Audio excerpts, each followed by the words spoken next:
frères et sœurs, je m'appelle Gildas et aujourd'hui j'aimerais partager la rhapsodie d'aujourd'hui avec vous. Le titre est « Penser différemment ». Le verset d'ouverture est pris dans Hébreux 10 au verset 35. « N'abandonnez donc pas votre assurance, qui est porteuse d'une grande récompense. » Plus loin, le pasteur nous dit « Nous sommes au 9e mois de l'année 2016, notre année de propagation. » Peut-être êtes-vous troublé dans votre esprit et vous dites dans votre cœur, « Seigneur, j'ai encore des objectifs à atteindre et des choses que je veux faire. Je veux recevoir plus d'argent pour ceci et pour cela. Voici que l'année est presque à sa fin. » Ne pensez pas ainsi avec Dieu. Restez dans l'éternité. Vivez dans l'éternité. Pensez différemment.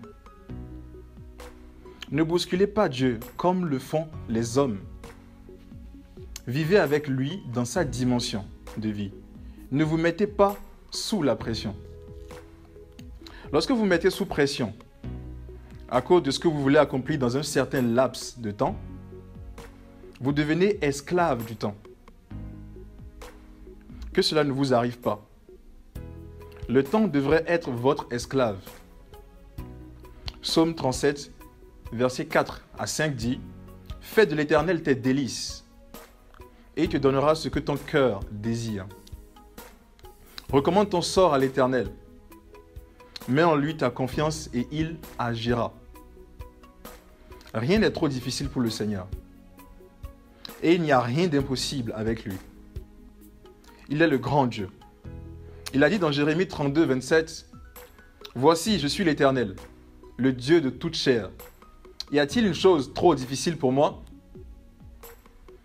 Sa grandeur est indescriptible. Sa puissance est illimitée. Faites-lui confiance et ayez confiance en sa capacité. Il peut faire pour vous en une seconde ce qui peut naturellement vous prendre 10 ans à accomplir. Dans la dernière partie de cette année, vous pouvez recevoir tout ce que vous désirez de lui. Jésus a dit dans Jean 16, 24, « Demandez et vous recevrez, afin que votre joie soit parfaite. » Il veut que votre joie soit parfaite. Par conséquent, gardez votre foi active. Demandez et recevez. Restez ferme, soyez fort. Croyez et continuez d'affirmer par la parole, même face à des oppositions farouches. N'abandonnez jamais, car la foi gagne toujours. Je vais vous lire un verset pour l'étude approfondie. Et ce verset est pris dans Matthieu 6, 31 à 32.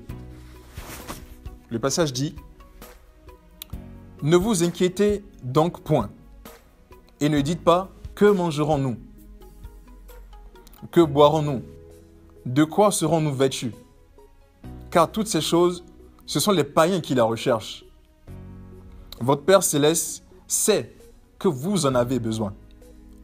Pour aller beaucoup plus loin, vous pouvez aussi lire Philippiens 4, versets 6 à 7, et Jean 14, au verset 27. Prenez la confession avec moi. Je refuse d'être sous pression, car le Seigneur est mon salut. Et j'ai déchargé sur lui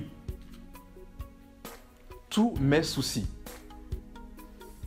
vivant la vie transcendante et jouissant de la paix avec la prospérité. Mon sentier est comme la lumière resplendissante, dont l'éclat va croissant jusqu'au milieu du jour. Le Seigneur mon Dieu est ma suffisance, mon refuge, ma gloire et ma force. Il est mon tout. Alléluia. Je vous remercie d'avoir partagé la rhapsodie aujourd'hui avec moi et je vous dis à demain.